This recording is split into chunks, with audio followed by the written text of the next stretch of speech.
μεγαλύτερο γεγονός, το μεγαλύτερο γλέντι, το μεγαλύτερο πανηγύρι της Θεσσαλίας έφτασε.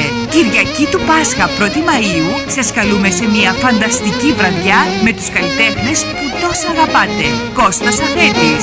Γεια σας, είμαι ο Κώστας Αφέτης. Σας περιμένω με την Πρωτομαγιά στο προάστιο Καρδίτσας, όπως κάθε χρόνο, να περάσουμε μια όμορφη και αξέχαστη βραδιά. Πίνω, πίνω, πίνω, πίνω, πίνω, ένα ανάβω, ένα σβήνω. Απόψε πίνω εγώ για σένα, γιατί έφυγες από μένα.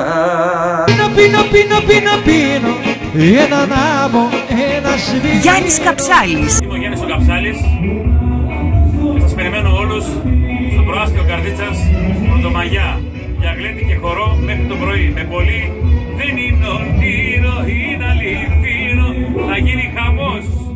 Δεν είναι όνειρο, είναι αληθινό, μ' αγαπάς, αγαπώ, Γιώτα Γρήπα. Είμαι η Γιώτα η Γρήπα και θα γλεντήσουμε μαζί την Πρωτομαγιά στο προάστιο. Γιατί εγώ είμαι από χωριό και εσύ απ' την Αθήνα. Σ' αρέσουνε μόνο τα καλά, εμένα τα κλαρίνα. Εγώ είμαι από χωριό και εσύ απ' την Αθήνα. Αφροδίτη Δάφνη. Είμαι η Αφροδίτη Δάφνη και σας περιμένω Κυριακή του Πάσχα 1η Μαΐου να περάσουμε μια υπέροχη βραδιά.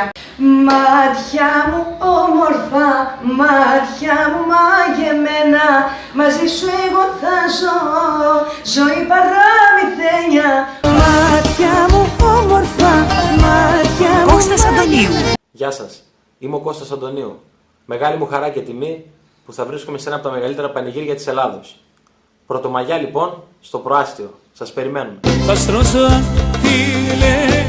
Στο κλαρίνο ο Μάκης Τσίκος. Είμαι ο Μάκης Τσίκος και σας περιμένουμε 1η Μαΐου, την ημέρα του Πάσχα, στο προάστιο Καρδίτσας, να περάσουμε τέλεια. Πανηγύρι στο προάστιο 1η Μαΐου, Κυριακή του Πάσχα.